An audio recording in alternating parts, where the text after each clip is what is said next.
Hi, good afternoon everyone. This is Mohammed Ali from WHO and I will be presenting today on the course Trauma Care Rehabilitation using Assistive Technology. It is indeed my pleasure to be amongst you all presenting on this important topic.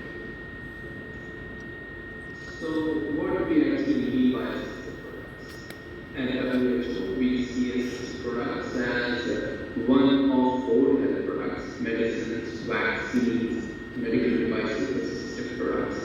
This is not to say that all assistive products should be provided through health services. However, we do encourage Ministries of Health to take a leadership role in ensuring assistive products are available throughout the health systems and when they are needed, including for people with disabilities. Assistive products, also called assistive aids, are especially important in an emergency as they assist people to access food, water, shelter, and services. Now, be more independent and have less need for caregiver support and escape or travel safely. At WHO, we divide assistive products into 6 functional domains, as you see on the screen. One is communication, such as communication boards, books, cards. Second is cognition, such as pill organizers and whiteboards to remember things. Then it is hearing, such as hearing aids and signalers that use lights, sound, and vibrations. Then we have mobility, such as walking aids, portable ramps, and cameras. Self-care, such as toilets, shower chairs, absorbent cloths, catheters, as well as living aids, eating, dressing aids. And then we have vision, such as reading glasses, magnifiers, audio gears, talking and touching watches, and white aids. So, children, adults, and older includes people with disabilities and people with non-communicable diseases, all mental conditions such as dementia and autism. Globally, 30% of the population needs one or more assistive products. Evidence shows that in older persons, 2 out of 3 people aged over 60 need at least one assistive product. In some low and middle-income countries, even in the absence of humanitarian emergencies, only 10% of people have the assistive technology that they need. A person may be temporary assistive product, that is, a person with a short-term need for assistive product. This may be due to injury, surgery, or an illness, or it could be a long-term assistive product user, like a person with an ongoing problem requiring assistive product for a long time. They may use the assistive products all the time or only for a few hours in a day. Now, emergencies can result in large number of people who will need access to services which are essential for good health outcomes. Now, assistive drugs can support their mobility and self-care needs, and the first priority will be the evacuation, onward travel, as well as access to food, shelter, and medical aid. In emergency settings, people that might need assistive products are individuals with newly acquired injuries, users of assistive products that have lost, damaged, or left behind the products while being the emergency, or individuals whose life has been disrupted by the emergency and will need to adapt to these new challenges. Immediate or acute response for newly injured persons, there will be provided with essential assistive products to support stabilization, early management, or ability to start rehab. For example, for people with spinal cord injury, those with multiple fractures post amputation, immediate, which typically happens in 6 weeks or 6 months post injury, includes people rehabilitating post surgery. And these people will have a combination of more stabilized injuries, illnesses, and long-term health conditions, which cause difficulty moving forward, such as problems with accessing information, food, water, sanitation,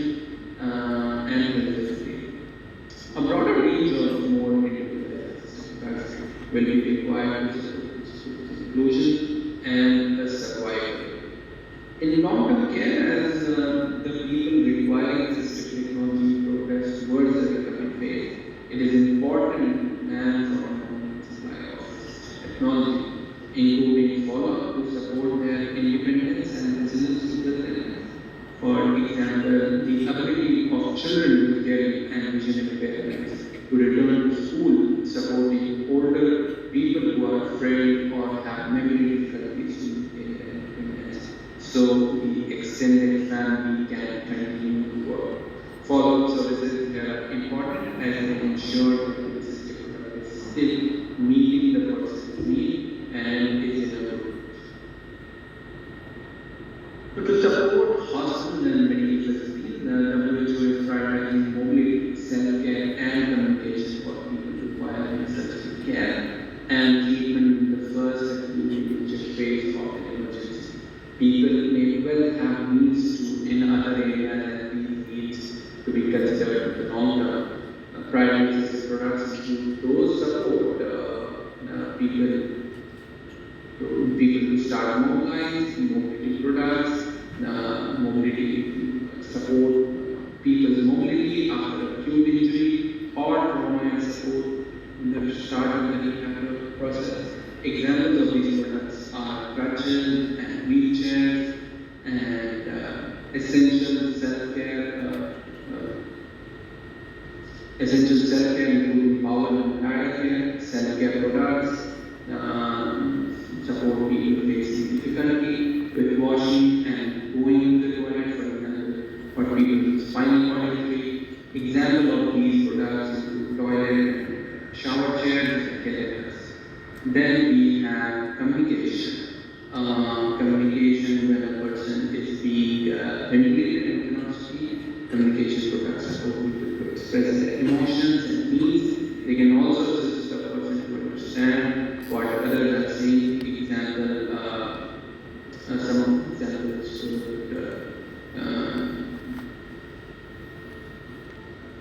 include communication board. WHO developed a list of essential products from domains to support immediate needs of the injured. 86 essential products to support health facility. 10 essential 10 products to support disability population. 86 aims to support the staff of health facilities with the provision of private assistive technology services as well as to support persons receiving and using the products. These following resources are currently available in GitHub, Arabic, and English. So 86 and 10 documents include list of essential assistive products for emergencies. These lists can be adapted into local needs and context. The 86 list contains 6 mobility and self-care products for deployment to the city's quantities and estimated of 50 beds for people requiring such care facilities. Catheters are not included as they are beds. The 8010, this will be discussed in the next slide.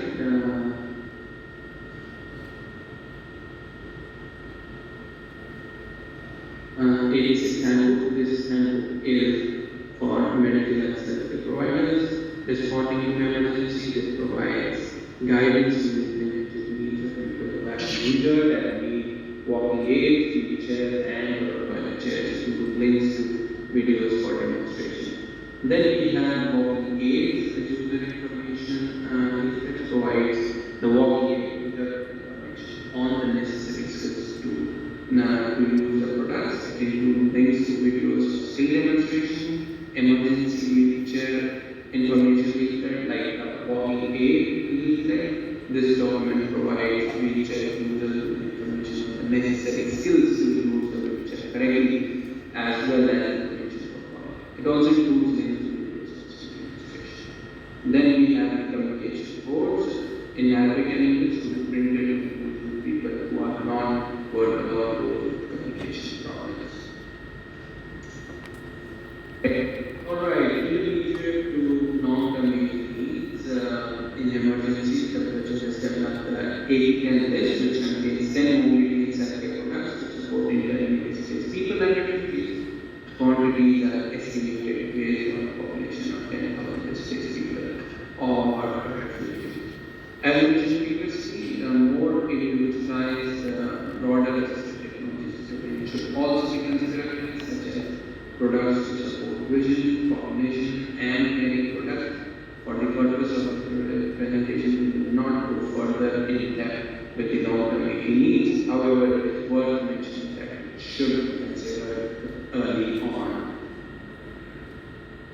Other products that can be provided is TAP, which is a self-paced online learning platform to support provision of simple assistive products in an emergency. TAP modules can be used to rapidly expand knowledge of emergency staff to safely provide assistive products in emergency. TAP supports health workers to enable people with less complex needs to be more independent and have less needy caregiver support. This is an ongoing project in the region with India, Nepal, and Myanmar as countries. So, a TAP targets service providers as well as AT users and wider community.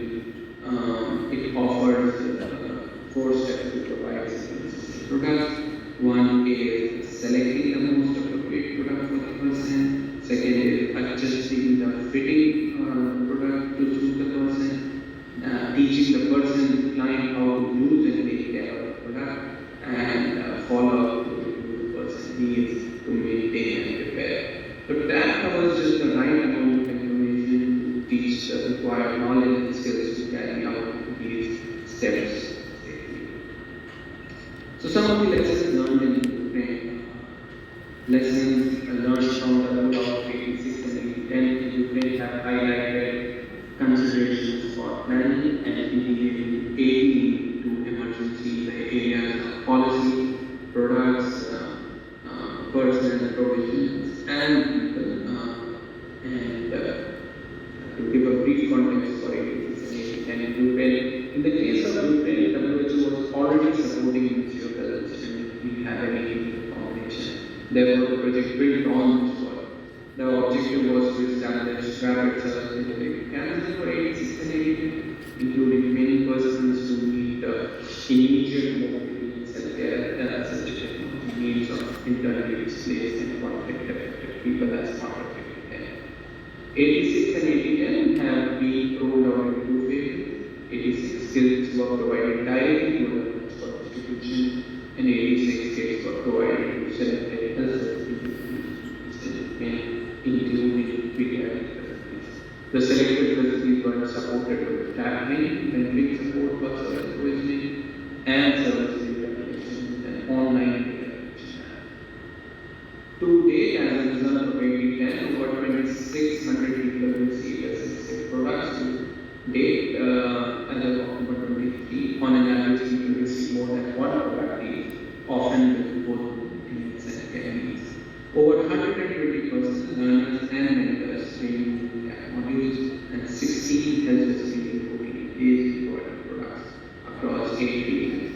It is important to note that kits for phase 1 were developed based on train radar stakeholders, feedbacks, and anecdotal evidence. These kits were essential for meeting immediate needs and identifying context-specific needs of the population. Kits for phase 2 were then developed based on feedback from phase 1 with some adjustments made. For example, including tripod stakes in place for single point, which were more appropriate to the environment in Ukraine. Further, TAP modules were also provided for personnel and facilities used during the phase 2. Based on experience in creating into AD, into emergency response, to date there is a quick summary of these interns across 5 areas of provision. Policy where AD is embedded and into the health emergency response with support from Ministry of Health. The AD response has been successful. This has been the case in Ukraine. Existing AD and rehab-related policy can be utilized to ensure integration of AD in the response. Products of procurement lead time can have significant impact upon the success of aging response. For example, delays in procurement can significantly affect activities when local markets are inaccessible or cannot supply the required products. It can take up to 6 months for any products to arrive at the final destination. In emergency setting, it is recommended to start the procurement process as soon as possible. Logistics, stock distribution, stock storage, and management also have significant impact. For example, whether sourcing from different suppliers or a single supplier can affect lead times and getting of products. In addition to deciding where to get products and ensuring products are clearly labeled and well packaged, all contribute to smooth rollout of activities. The choice of product style, size, adjustability, quality, and quantity ratios are all critical for the appropriateness and accessibility of products. Their uptake and successful provision. It has been useful in previous settings to get in contact with the local rehab and physiotherapist association to ask about different products and the acceptable type sizes for the population. Planning for continuity of supply is critical to ensure that service providers can continue with training and continue to meet the needs of the target population. Personnel, pressure on small teams or personnel impact the provision of aging. It is important to consider provision of dedicated time and space for personnel to take training track modules and then provide full aid services following the 4 steps of provision. The availability of online training for personnel can be beneficial in some emergency settings, but in others, access to devices and internet can be challenging. In either case, mentorship, either remote or in person, and a strong in-person support to support and guide personnel in their provision of aid following the 4 steps outlined is a key facilitator to successful provision. Coordination of training with local rehabilitation and physiotherapist association or professional group can be beneficial. Provision. Again, limited capacity of small teams of personnel factor in emergency setting. This can significantly affect the pace of aid provision either positively or negatively. The service provision model and each of service provisions can also affect the pace of aid provision. And in some cases, consideration of alternative service provision modules such as mobility service could facilitate reaching target population. So,